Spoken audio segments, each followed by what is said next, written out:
राजस्थान सबसे खास आपके पास। नाचरंग राजस्थान में आपका स्वागत है दर्शकों। मैं हूं ललित ओझा। देखिए आज की खास रिपोर्ट। श्री वीरेश्वर धाम कानपुर के पीठाधीश्वर रुद्रेश्वर महाराज राजस्थान के भीलवाड़ा आए। 24 वर्षीय रुद्रेश्वर महाराज ने पत्रकारों से सनातन धर्म, संस्कार, देश के हालात सहित विभिन्न मुद्दों पर खुलकर बात की। आप भी सुनिए। सनातन आज पीछे इसलिए जा रहा है क्यों? हम आप तो दो चीजें होती है, व्यक्ति नास्तिक होता है या फिर आस्तिक होता है, तीसरा कुछ नहीं होता। परंतु आज के समय को देखते हुए व्यक्ति को तीसरा भी आ गया, या व्यक्ति नास्तिक हो या आस्तिक, इन दोनों को ना हो तो व्यक्ति को वास्तविक में जीना चाहिए, परंतु उसमें भी व्यक्ति नहीं जी रहा।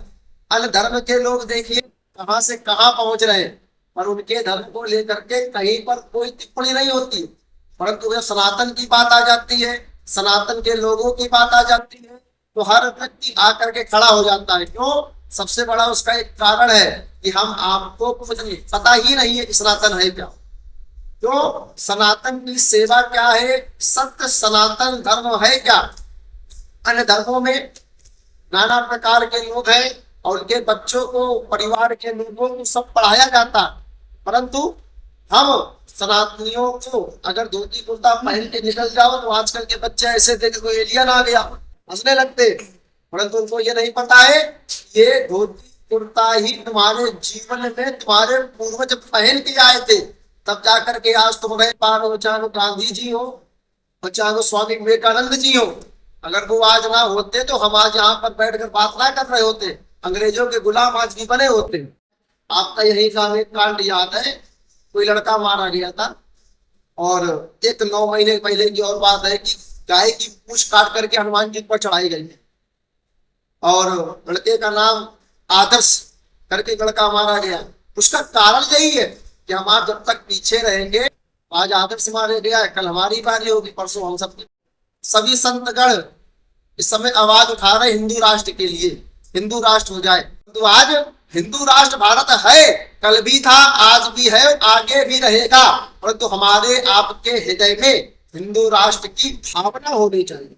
हिंदू राष्ट्र यानी कि यहाँ पर रहने वाला हर व्यक्ति, चाहे वो हिंदू हो या मुस्लिम हो, क्रिश्चियन हो, ईसाई हो, कोई भी हो, किसी बिरादरी का हो, किसी की जाति का हो, किसी धर्म का हो, किसी मजहब का हो, अगर वो भारत में रह रहा है तो वो भारतीय है, वो हिंदुस्तानी है, उसको हिंदुस्तानी रहना चाहिए, गद्दारी नहीं करनी चाहिए।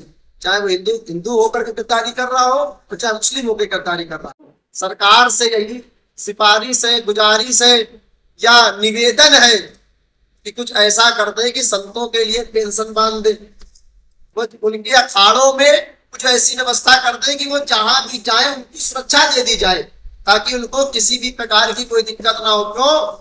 अगर आर्मी, एयरफोर्स, नेवी ये भारत की रक्षा कर रहे हैं तो सही बता दे, इनके ना होने के बाद एक नागा संत ऐसा है, अखाड़ा ऐसा है जो देश की रक्षा कर रहा है, वो अगर वो सरहद पर खड़े होकर के रक्षा कर रहे हैं तो यहाँ पर संत समाधि लगा पूजा पाठ करके और भगवान से प्रार्थना करके हमारे आपके हित की रक्षा करना।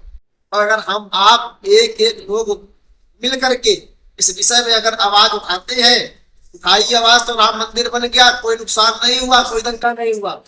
दोबारा उठाओगे आवाज, बाबा के हमारे कृष्ण जी भी आ जाएंगे, तो दोबारा उठा लोगे, ज्ञान लाभ के जो चल रहा है क्योंकि सब मिट जाएगा, हर जगह हमारे राम जी विराजमान हो जाएंगे। क्यों? भगवा हिंद होना चाहिए, गजवा हिंद नहीं होना चाहिए, भगवा हिंद होना चाहिए।